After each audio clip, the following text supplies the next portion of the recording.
Now, in a lot of my other videos, I usually speak like a drunk person, but in this one, I actually need to show that I have credibility to teach you this, so I will speak in a more eloquent manner. Now, first of all, what are my qualifications? I can tell you this, I am a huge MUNer. So first of all, what is MUN? MUN is Model United Nations. It's a public speaking competition that I've participated in for many years, and at this point I've racked up 28 conferences and I've won 16 times. For reference, nobody else has that sort of record in the city which I live in, which is, this. If you don't know what that is, please search it up. So, I think, personally, that I'm qualified to talk about how to become a master communicator. In this case, I'm going to talk specifically about public speaking. So, I might make a networking and basic social connection one later on. However, because I feel like public speaking is a completely different discipline to networking and socializing. It's completely different. I'm good at both, but I think I'll cover public speaking first. So, first of all, why is it important to have good public speaking? I've covered this in a previous video. I argue that speaking is the most important skill that a person can have, and it's applicable to every single job. You can look at that video if you want. But briefly, you need public speaking because if you want to be good at any sort of job, any job, doesn't matter what it is, you can be a stripper, you can be a janitor, you can be anything at all. If you're good at public speaking, and that means you can lead, then in turn, you'll be able to receive higher pay, you'll be able to receive more respect from your coworkers, because leaders in any industry is the person who pushes that industry forward. Leading is the way that you go from here to here. Alright, by the way, you can ask any CEO, any person about this. I've discussed this with adults personally, and a lot of them agree. In fact, I'd say most of them agree. I've looked on YouTube, and most people agree with this as well. So, let's cut the bullshit, get straight into public speaking. First of all, things you shouldn't do. Which includes things that I personally do a lot of times, but I'm trying to avoid. First of all, is always saying first of all. Which I've been doing in this video quite a lot. Please don't do this. Of course, first of all is not just it's not the only phrase that you should avoid. What I'm saying here is filler words. What are filler words? Filler words are,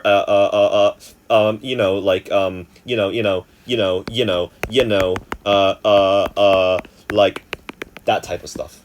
Have you ever heard, this is one of my pet peeves, so I'm getting pretty jacked up here. Have you ever heard of some, usually girls, I'm sorry, cancel me, usually girls, who are like, always using hello, yeah, I believe, who always use these filler words, especially this one's really overused by people, even by a lot of guys, which I think is absolutely disgraceful. You should not be using if you are an actual man. So, no filler words. Oh, that includes so as well, which I often use. So, okay, that so was fine. That so was okay, because that was a connective word. If you use so at the beginning of a sentence, it's not that great, because it gets repetitive sometimes. Okay, let's move on to what you should do now. In my experience in MUN, I've made hundreds upon hundreds of speeches. And I've looked at the audience every single time I make a speech, because, first of all, let me just say, the most important thing in public speaking, the most important thing, and this is something that I can't just teach you. A lot of people will try to teach you this. You can't. You only get this through repetitions. What am I talking about? Non-verbal.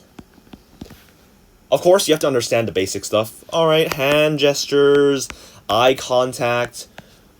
But you won't really understand you won't really understand how to do these things naturally. If you do these things artificially, I'd say it may even be worse than you just not doing them at all.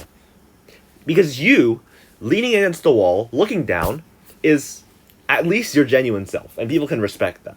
If you purposefully use huge hand gestures and then stare somebody in the eye, that is so much worse, in my opinion, than just, doing basically no nonverbals, or bad nonverbals. Right. So how do you develop this? Again, repetitions. You just keep grinding at it. Keep speaking time and time again, and observe your audience. Eventually, it's like... That like was okay, by the way. I'm using a simile here. What I'm describing is something like tuning. Tuning a guitar or tuning an instrument. This is the correct tune. Okay? And you have a tuner here. At first, your guitar is here.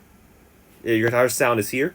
And slowly but gradually, you twist the knob so that it reaches the exact tune of where it should be.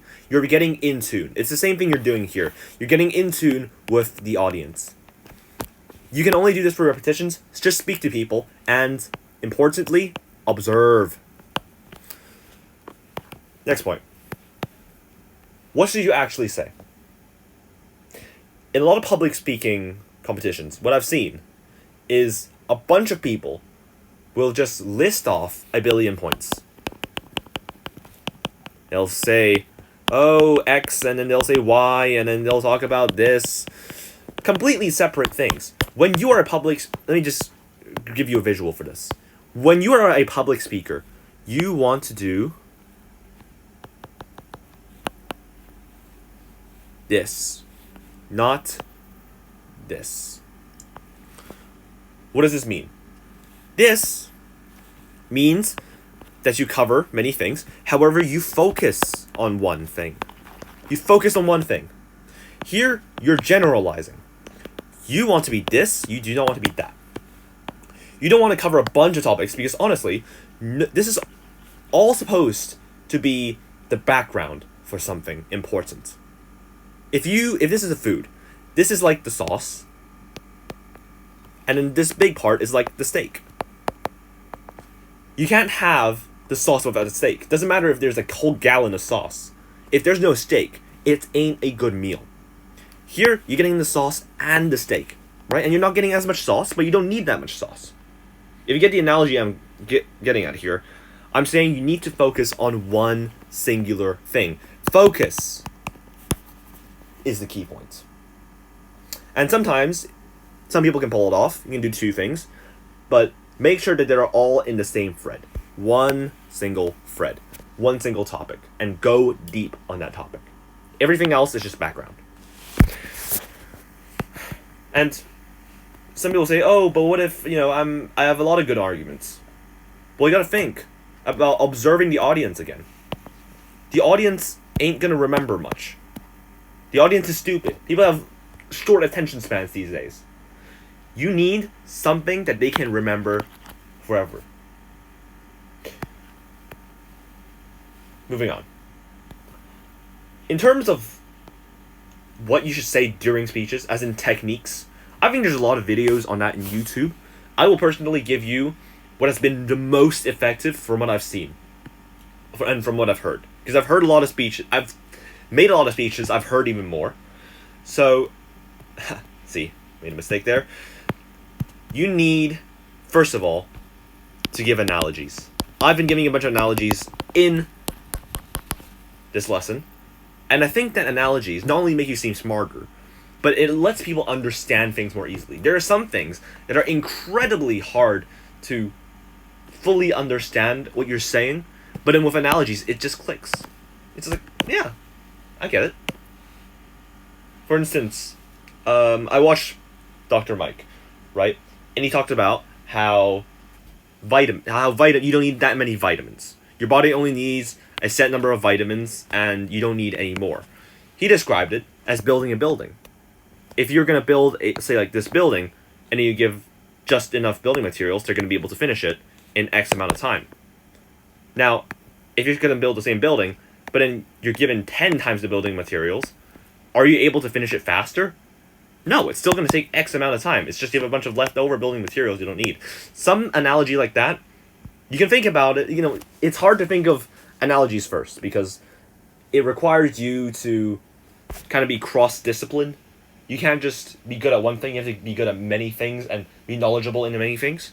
It's very difficult. However, eventually you'll get to a point where you can just think of it like that, snap. All the analogies I thought of here are improvised. And important point here, improvise. This could be an entirely separate video. Why improvisation is so much better than scripts.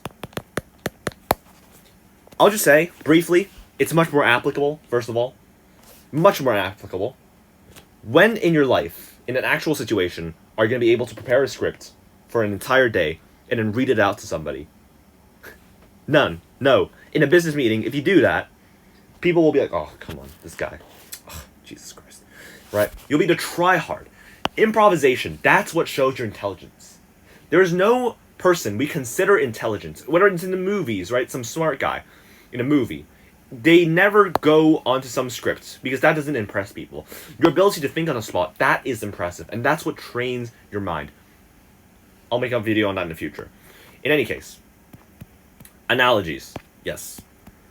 You also want the basic stuff, rhetorical questions. This is if you're making an argument, you want figurative language, but I assume you learned all this stuff in English class, so I won't get too much into it, but using this is extremely effective. I'll also say, if you're able to do this, do it. Occasional good vocabulary. What do I mean? Good vocabulary, as in a word that you can feel is advanced. You get the tingling feeling that, okay, this seems like a sophisticated word. And it doesn't even have to be something complex. Now, I like to use words sometimes that are complex, like asinine, for example, is a good one. Instead of saying it's stupid, it's dumb, say it's asinine. It's a very nice word you can use because it kind of elevates your type of speaking. But don't be a lawyer, judge, who uses a fancy word and Latin, right, whenever. For example, we must not neglect the paramount habeas corpus elements of this trial. Something like that. Don't be that. You're just a dick if you do that. Use the occasional good vocabulary. Because in speaking, and I'll say this is at an advanced level, if you're advanced, even at the beginner level, I'd say try this. Make it. This is a key rule. If you have to take away one thing from this entire video, it's this. Make it effortless. This applies to everything else in life as well. Make it appear effortless. Don't make it look like you try too hard. That's why I say occasional good vocabulary. So you're being intelligent effortlessly, not on purpose. You're just intelligence naturally. That's what they think when you use occasional good vocabulary. When you use tons of good vocabulary, people might think that you're smarter, but they also think you're a nerd. You think you're try hard, and people don't like tryhards. That's all I have to say at this point. I'll also tell you, from my experience, I think that if you are starting out, or even if you're good, like you're intermediate, or you have some time to prepare, whether it's 10 seconds or 15 seconds or 30 seconds or a whole day, I would say don't make a script, don't write out every word, but at least write out bullet points of what you're going to say. Because you're going to need to be structured. You can't forget something important, especially if your arguments are difficult to think of. And that's the thing. I can teach you all these different techniques, but at the end of the day, your arguments need to be sharp. And I'll make another video on that as well. If this video helped you, man, I hate those YouTubers who tell you to subscribe and whatnot, but subscribe. Sorry. In any case, if you have some disagreement with me here, or do you think there's something I left out, please comment below. And hope this helps your speaking, because I think speaking is the most important skill one can acquire. Alright, have a nice day.